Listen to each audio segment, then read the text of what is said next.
สวัสดีมื้อนี้ข้าพเจ้าฮังมิงจะมานำเสนอเกี่ยวกับการลงทุนตามวงจรเศรษฐกิจในแผนภาพนี้วงจรเศรษฐกิจจะแสดงด้วยเส้นสีฟ้า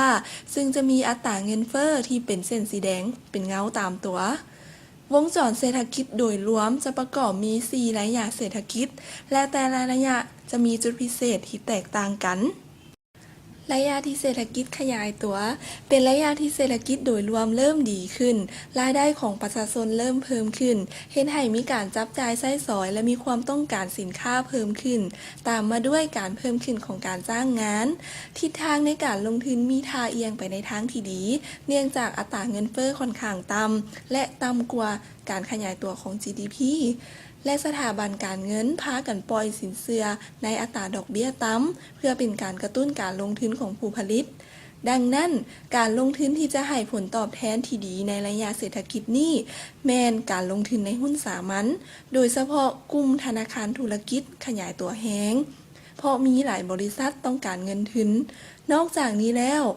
กลุ่มอสังหาริมทรัพย์ก็เป็นอีกทางเลือกหนึ่งที่จะให้ผลตอบแทนที่ดีเพราะเป็นระยะที่มีการขยายตัวและมีความต้องการสูงที่สุด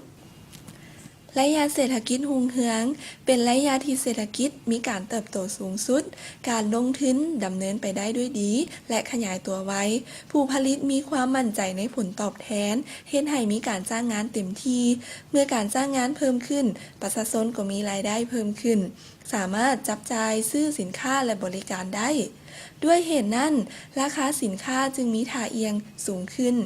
ซึ่งอาจพาให้เกิดภาวะเงินเฟ้อในระดับสูงและจะสูงกว่าการขยายตัวของ GDP ดังนั้นการลงทุนในค้ำจึงมีความเหมาะสมที่สุดเพราะราคาค้ำจะผูกติดกับการเหน่งติ่งของอัตราเงินเฟ้อ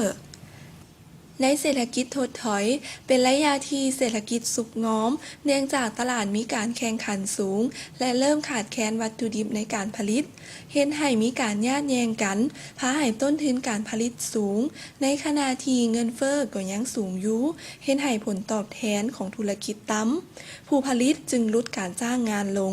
รายได้ของประชาชนก็ลดลงไปนำเห็นให้ท่าเอียงในการขยายตัวของเศรษฐกิจนั้นต่ำลงฉะนั้นในระยะนี้ควรลงทุนในตราสารหนี้ก็คือพันธบัตรจะดีที่สุดเพราะอัตราผลตอบแทนคงที่สม่ำเสมอในระยะนี้จะยังสูงกว่าอัตราดอกเบี้ยที่จะปรับตัวลงในต่อหน้า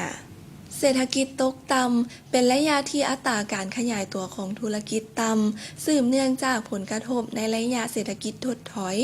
ความต้องการสินค้าโดยรวมลดลงเฮ็ดให้สินค้าที่ผลิตขึ้นบ่สามารถขายได้เป็นสาเหตุเฮ็ดให้กำไรของธุรกิจลดลงซึ่งนำไปสู่การว่างงานย้อนการลดลงของกำลังการผลิตเพื่อลดพรความเสี่ยงในการขาดทุนของผู้ผลิตในภาคส่วนของรัฐบาลโดยส่วนใหญ่แล้วแม้นมีการนำใช้นโยบายเงินตราด้วยการลดอัตราดอกเบี้ยลงเพื่อกระตุ้นให้ภาคธุรกิจมีการปรับตัวและสามารถเข้าถึงแหล่งทุนได้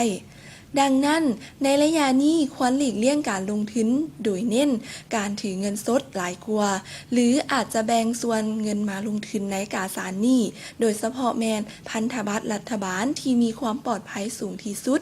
หรือลงทุนในหุ้นคุณภาพพอระยะนี้ราคาหุ้นเหล่านั้นจะต่ำและจะฟื้นโตในระยะเศรษฐกิจถัดไป